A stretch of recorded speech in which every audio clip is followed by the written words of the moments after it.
Hey guys, my name is Grant. I want to make a quick video talking about spells that I see used wrong all the time in Dota games. I think one of the major things that sets Dota apart from a lot of other MOBAs is the fact that spells in Dota are actually very simple, but the way that they interact with the game and other spells is extremely complex. In my pretty limited experience playing other MOBAs like Smite and League, it seems like every spell in those games has some artificial complexity added and just has a lot of gimmicks in it that try to make the game seem more complicated than it is. But then you come back and play Dota and you could pretty much explain any ability in one sentence. Even the most complicated spells like Meepo's ult pretty much just come down to you get a second Meepo, you can use all the abilities again. But obviously we know that even though it's easy to understand a lot of Dota spells, understanding how to use them and when to use them is kind of a different story. I think there's a ton of spells that people use right all the time and people are actually pretty good at. Things like Venge Swap have a lot of edge cases of kind of weird times where you would use it. There's some obvious ones like you use it to put an enemy out of position or save a core. Then there's a lot of times where you just want to do some slight repositioning or sometimes swap yourself in so that you're in range to use a stun. And even in weird cases like this, I see it used correctly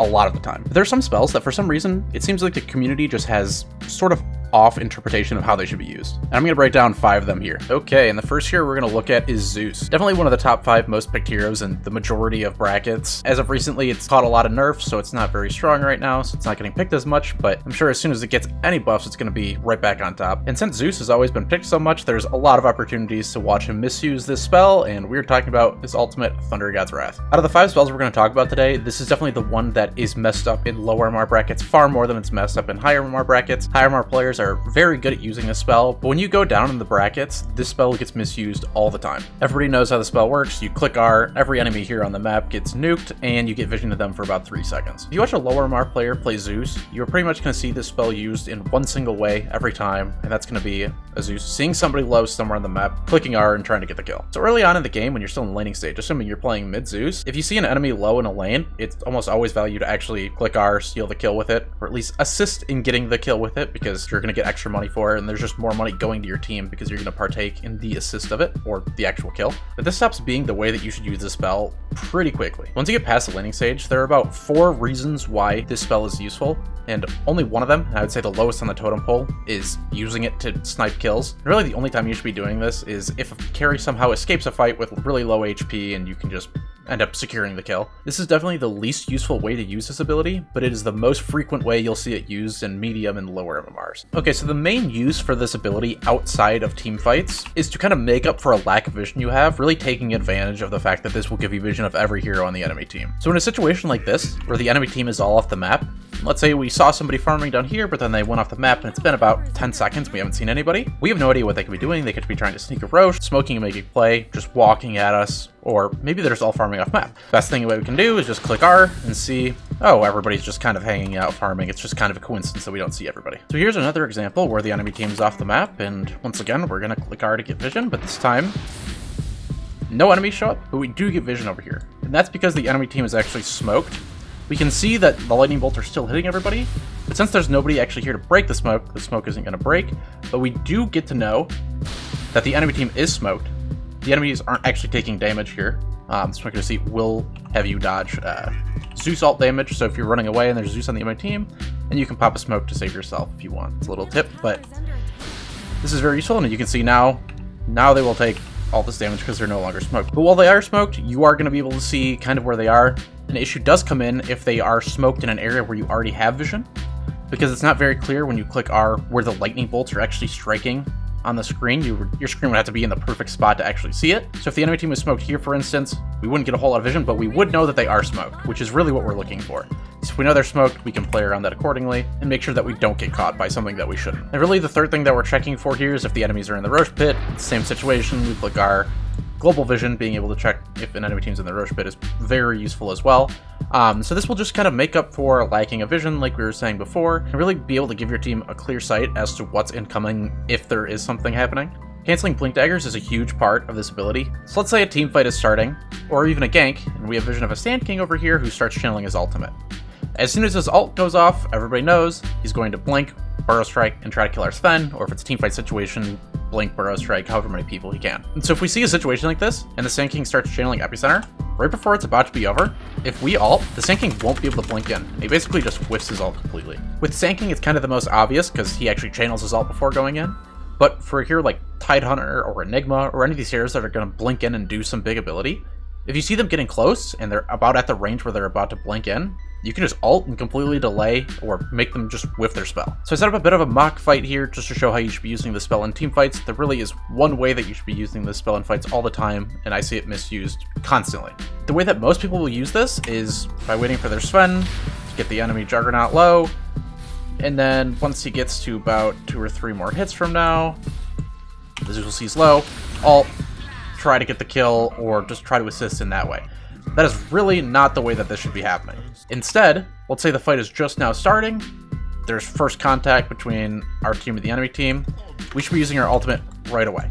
And what's that going to do is that is going to allow us to get vision of every hero right away, and it's also going to ensure that our damage hits on every hero. If we wait too long during a fight, enemy heroes are going to start getting off BKB, a hero like this might spin, and then we're going to want to ult later on in the fight, and we're not going to hit everybody.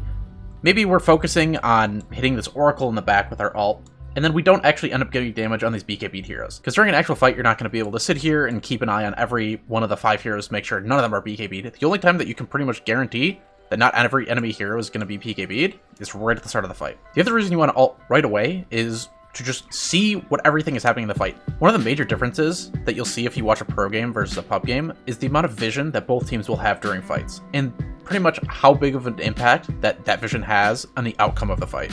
For instance, in a fight like this, if the Sven and Jug just sit here and hit each other, there's actually an Oracle in these trees that's just going to end up saving the Jug. If at the start of the fight, we end up clicking our ult, we have a Storm, the Storm can just get a free jump on the Oracle, and there's nothing he can do. There's nowhere he can hide. Alternatively, when we do that, we also have the opportunity to stall heroes out, like Sand King over here, who might have just blinked in right away. And the last thing, if we ult, if they have heroes that are invis, like this Clinks over here, we just see them right away. We're just going to get way more vision, no matter what. Even if we have wards or don't have wards, it doesn't matter. If you ult right at the start, you're going to guarantee you get all of your damage off, and you're going to get insane amount of information and just help your team win the fight way easier. Alright, next here we're going to look at is Spirit Breaker. Just similar to the last one, we are going to be looking at his global ability, Charge. Just like what we did with Thundergod, there are a couple different ways that this spell is misused. Even though it is super simple, you just pick a target on the map and you just run at them until you hit them. There's a couple different ways that you can think of and slight modifications in how you actually use a spell that can turn it from just being somewhat useful to being insanely strong. The first key thing is people just not clicking this ability. One of the main strengths of this ability is for the entire duration of you actually charging an enemy, you will have uninterrupted vision of that target. So no matter where they go, if they try to hide in trees or go into the Roche pit, you will still be able to see them, which means all of your teammates will be able to see them also, which will make it far easier for your teammates to chase enemies. So let's say we have a Necrophos who's hitting this Monkey King, getting him pretty low. He's going to be able to ult him in a second. This kill is almost guaranteed. But the only way this monkey really can live is if he can somehow get some separation and then jump away into trees and then not get ulted by the Necrophos because the Necro doesn't have vision. Easiest way to fix and just get around that completely is if we see kills like this happening, we can just hit Charge, and then no matter what happens in the next 10 seconds, even if the monkey jumps on the tree, Charge will continue giving vision. That way we can just get a free ult on the monkey, everything works out. And even if we didn't need that, even if the Necro ends up getting the Reaper Scythe before the monkey jumps away, we still just don't lose a whole lot. Even if we commit the charge when we don't actually need it, let's say the Necro is able to get the Reapers off in time, the monkey ends up never getting away, all that we're doing is technically wasting an 11-second cooldown spell that really doesn't matter. Overall, it's always going to be worth it if you see a kill happening near fog, near trees, or a hero like this that might go invisible, blink away, jump into trees, something like that. Charge will continue to give vision throughout that whole thing. Even if it's a Riki, if the Riki ends up going invisible, the charge will still go through. Your teammates will be able to see where the Riki is. So if you have any AoE, like a Jakiro Ice Path, they'll be able to hit that. Or if you have a hero coming in that has dust maybe, but is a couple seconds late, they'll be able to see where they can use it. It should literally be something that you're doing non-stop throughout the game. If you see teammates going for killing an enemy, even if giving the vision isn't enough to get the kill, there's sometimes where a hero will be really low and get away, and you can just commit with the charge, even if they know you're coming, and still end up cleaning up the kill. You shouldn't just be using this to get kills though, really use it for the vision. It's incredibly strong. So next thing that we got to talk about is ganking with this hero. If you're playing it as a 4, this is the main thing that you're going to be doing. This is the height of your impact throughout the game, is these early impact kills. And since this is the height of our impact, we got to make sure that during these first couple minutes of the game, ganks that we do go well. Either we get kills on them, or we really help our teammate by forcing the enemy out of the lane, or just really shifting an advantage. All of this is going to apply to both a mid lane or a side lane. I'm just going to show it in mid because that's kind of where the highest impact is going to be. So something that you see a lot in lower MMR games is a Spirit Breaker that's just going to hang out in lane. They decide they want to gank, and they go and they start charging the Ember Spirit. This 99% of the time isn't going to work. Maybe in really low RMR brackets it will, but mainly it won't work because guess what? The people right here going to see you charge away, obviously, and somebody's going to notify the Ember, and he's going to do something about it. And here's the next problem we have with ganking with the spell, and this isn't actually just exclusive to Spirit Breaker charge, something that you see a lot of supports do, is they will come to gank mid lane or side lane, they'll TP into this tower, they'll wait for the Ember to come up, and then you'll just charge from here. Now this might work sometimes, but the better players that you play against, this will work less and less often. And that's for two reasons. One, when you're coming from here, the enemy will have a lot more time to see you and a ton more time to react, which means they will have more opportunity to either react and use a spell like Phase Shift, or in this case, Sleight of Fist to dodge the stun that we have, or just to react and start running away and get closer to their tower. So it's kind of the broad reason why this isn't exactly the best way to gank, but specifically for charge, it's way worse. So you gotta remember, with charge, you get the initial stun, but you also get the knockback. And then whichever way you charge in, you're probably gonna hit them from there also, if you get lucky, like I will eventually. I'm very good at Dota, don't worry, it's gonna happen. There we go. You get this bash, and it's gonna knock them back again. If you get a charge and a bash, it's basically half of 4 staff length that you're just giving them for free. And if you're charging from the friendly side to the enemy side, I just move the Ember from here to here, basically just make him into a way safer location. Now that on its own is bad, but when you consider that our options are doing that, or if we manage to get behind the Ember, charge him from here, hit, and get a bash right away like that, now instead of being here, he's here. And that's the difference of basically a full 4 staff at this point, for the Ember being here or the Ember being here, which is literally going to make or break so many ganks in the early game. All right, last 2 things that I want to touch on here. We're going to go over a little kind of technique that you can use to get charge out faster, and then we're going to go over team fights, and then we're going to move on to our next thing. There's going to be a lot of times where you're playing Spirit Breaker and you're going to be next to somebody, and you're going to have a short window coming up to stun somebody, but your only tools are either your ult, which obviously has all this delay, or charge, which even if you're right next to somebody, you have that delay, which isn't very much. But against a hero like Puck, if they're going to be coming down from a Eul Scepter, and right when they land, they're just going to click E, and then they're going to blink away, you do not have nearly enough time. So what we can do instead is, this is a tool that I've seen some people be using more often now, but it's something that should be used all the time, and it's not used nearly enough. So what we can do is, we don't have to wait for this Puck to land, actually. This Puck is in Euls, and we wait, and then charge the, either, in this case, the Undying, or a Creep Wave, or anything else. When the Puck lands, they'll actually land on our charge, and even though we're not targeting them, they'll still get hit. So let's look at that one more time. Puck is in Euls, I stand under them, charge right now, wait till that ends, and we can get an ult off it. We can get this huge chain stun, which we wouldn't have gotten otherwise if we actually just waited for the Puck to land before stunning them. Alright, let's wrap this up by talking about team fights. We have 2 team fight abilities, really. Charge, Nether Strike, and a lot of the time in Spirit Breaker, if we're playing 4, we're going to be able to get 1 round of spells off before we just kind of die. We're going to charge in, we're going to ult somebody. A lot of the time afterwards, people are just going to kill you because you're so far up. So we need to make sure that we get as high value out of these spells as possible. I'm not going to cover Nether Strike right now, we're just talking about Charge. Charge is an interesting ability where it is a unit target spell, which means that we can just use it on a single person, but it does have a sort of AoE component. And it's really important that in teamfights, you think about it as an AoE. And always a Spirit Breaker, you're going to have somewhere in your mind, whether you actively think about it or it's just kind of second nature, who your biggest targets are for charging in the game. People are pretty good at using this spell to hit the right people. If we think about it flipped, and we were this Faceless Void, and we wanted to Chrono this Puck, we wouldn't just put the Chronosphere right here. There'd be no reason to do that. We instead could just Chrono right here, assuming the Void is on Radiant instead of Dire. He's not chronoing his own team. But there's no reason to Chrono here. We'd always want to Chrono here, and you just get more heroes. And it's going to be the same way. Think about Charge as an AoE ability. If we want to hit this Faceless Void, and we're close enough to line it up, if we can just charge through here, we hit the Void, we hit the Puck, we hit 4 heroes here. This is the equivalent of getting 4 charges off in a fight. Okay, so this next one's going to be quick. We're going to be talking about Abaddon. We're going to be talking about Aphotic Shield. This spell gets misused every game I see it, 80% of the time. I don't know why people just think the spell is different than it actually is. And I think the main thing comes down to the name being Aphotic Shield, and people just think of it as the shield and you use the spell to absorb things.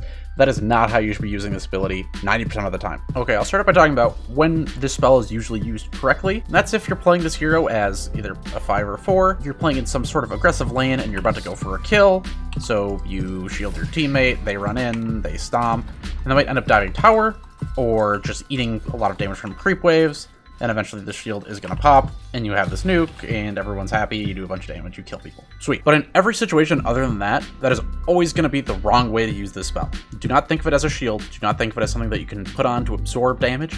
The reason that this spell is good is because of this part right here, where it says Dispel type, Strong Dispel. Strong Dispels are amazing. If you don't know, Strong Dispels get rid of all of this stuff that basically a BKB would get rid of. So let's say you're playing 5 Abaddon and you're laning with an Ursa, and the enemy team picks Venomancer. Venomancer is one of the strongest counters to Ursa in lane, because if the Ursa goes up to get a kill, he just gets Galed, and he'll never be able to play Dota 2.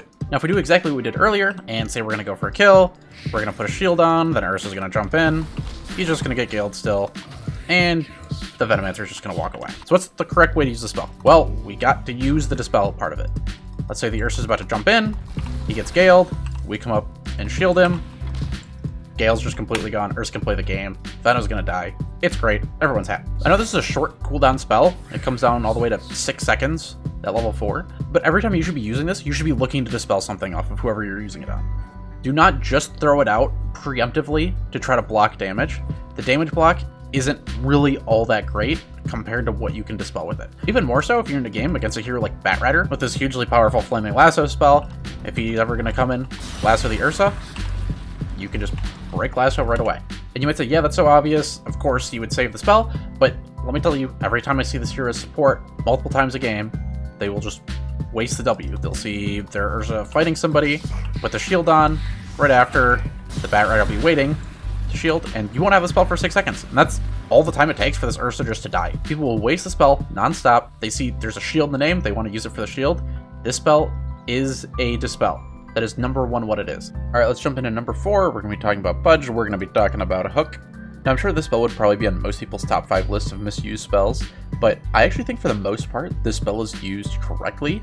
Maybe not accurately, maybe people miss hooks, but I think the times that people throw hooks are usually pretty decent. But there's one time it is misused constantly, pretty much every time I see this hero. So the part of this spell that I think is actually used right most of the time is the offensive part. I think when people are in lane, or they're ganking, or during the mid game, people are pretty good at standing in some kind of hidden spot, throwing a hook from fog, trying to hit somebody. But I think people really mistake this spell when you get into team fights. Hook is by no means a purely offensive spell, and if you're just going through every game as Pudge only trying to hook enemies, you're missing out on a huge chunk of this hero. During team fights, you can really think of Hook as a lower cooldown Nether Swab, but unlike normal Swab, you don't actually have to put yourself in harm's way when you're using it. The reason why this hero is so good defensively is you can break allies out of a lot of things that a lot of people don't expect. Now, it's not quite as strong as Nether Swap in some regards, like for instance, you can't break your teammate out of Batrider Lasso, but you can save your teammates from something like Black Hole, Mars Arena, Chronosphere, and any long CC like a Shadow Shaman Shackle. It's not actually going to break it, but you can get them far enough away from enemies where they're pretty much safe. 90% of Pudges that you play with are just going to start a fight by trying to throw a hook out on an enemy hero. Whoever they grab, they're just going to dismember. And then they're going to see that all their spells are off cooldown, and then they're just going to run in with Rock because it's all they can do, and just try to do any damage they can. Now I'm going to say, as a support, it's pretty much always incorrect to just stand in the middle of a fight rotting and just running around, maybe even going for melee ranged hooks. This just isn't a good way to play this hero. If you play this aggressive way, where you're just in the middle of the fight, you're just going to get taken out before you have a second chance to use your spells. Hook is a 12-second cooldown, which means in most fights you're going to be able to use it twice, and in really long fights you might be able to use it 3 times. But if you just run in after you use it once, and then just die, that gives you no chance to use the spell again. I'd highly recommend, if you're playing support Pudge, to stay in kind of a more passive position, and look out to hook your teammates, instead of just random enemies. Sure, if you can catch a big hook on like the enemy team carry, or some kind of useful support, that's a great thing to do, but I wouldn't just throw out a hook on any hero that you see. This playstyle really hits its stride once you do end up getting your shard, because between being able to hook your teammates and then dismember and grab them, you become a more powerful defensive hero than something like an Oracle or a Dazzle even in most pubs. It is just very hard for uncoordinated teams to deal with. So number 5, last hero, I want to talk about Juggernaut, and we're going to be looking at Spin. Out of the 5 spells we talked about, this is the one that's used in the weirdest way in my opinion, but it's a problem that shows up across every MMR bracket, so I think it's an important one to take a look at. The fundamental thing to remember here is that Spin is a defensive ability. The main reason why I think this spell is misused is because early game, even though it still is a defensive ability, it's the highest damage button you can press. During the laning stage, If you can get a full duration Q on somebody, it's going to do the vast majority of their HP. Once you're in the mid game, spin's not even going to do as much damage as your right clicks, so you're nerfing your damage while also just throwing away your best ability. The reason Juggernaut's a hero where you don't have to buy an early BKB is because you have this built-in magic immunity, but so many people in games just completely throw it away every fight. Pretty much every game you play with a Juggernaut, you're going to see during the mid game, or even during the late game, you're going to see the Juggernaut ult somebody, and then as soon as they come out of it, they're just going to spam Q and start spinning right away. There's no reason to do this unless you're coming out on like an ice path or some AoE stun. But if you're not scared about that immediate repercussion, then save the Q and wait for enemies to actually commit spells on you and then reactively use it. I shouldn't be spinning here because I'm afraid the Dawnbreaker is about to Starbreaker and stun me. I should wait until the Dawnbreaker actually commits to using the spell and then start spinning. So please stop throwing away this spell in teamfights. Have an actual reason why you're hitting the spell other than to just do damage. Even if you pick up your shard and spin ends up being your best way to do damage in a certain situation, you shouldn't be using this as an offensive ability pretty much ever. You have to save it and think of it like a BKB. You wouldn't just randomly waste your BKB. Use it reactively. Use it when you think stuns are incoming. Because if you don't, you're just going to die in teamfights where there's no reason you should. Most people know that when you're spinning, you can actually hit and do full damage to towers. And that's because when you're spinning, you can actually do auto attacks. But those auto attacks just are set to do 0 damage when you're hitting something like a hero or a creep. But since those auto attacks are coming out, if you have items like Maelstrom or Skullbasher and you're spinning on somebody, they can actually still proc. So if you have any of these on-hit effect items, there's no reason to not be auto-attacking when you're spinning on somebody. Alright, and final little tip here. I know everybody, when they're playing Juggernaut, if you want to TP out and you're in some sort of dangerous situation, you can spin and then just TP right after. But something I never see people doing, and it is a bit more of a niche situation, but if you start TPing and then realize that you have to spin afterwards, spin actually won't cancel your TP. Similar to Jug, if you're playing Invoker and you want to TP while you're Ghost Walking, you actually can't do it normally because if you click Ghost Walk and then you start hitting TP, it's actually going to break the Ghost Walk. But what you can do is you can start TPing, and then at any point after that, you can hit Ghost Walk and you'll actually go invis.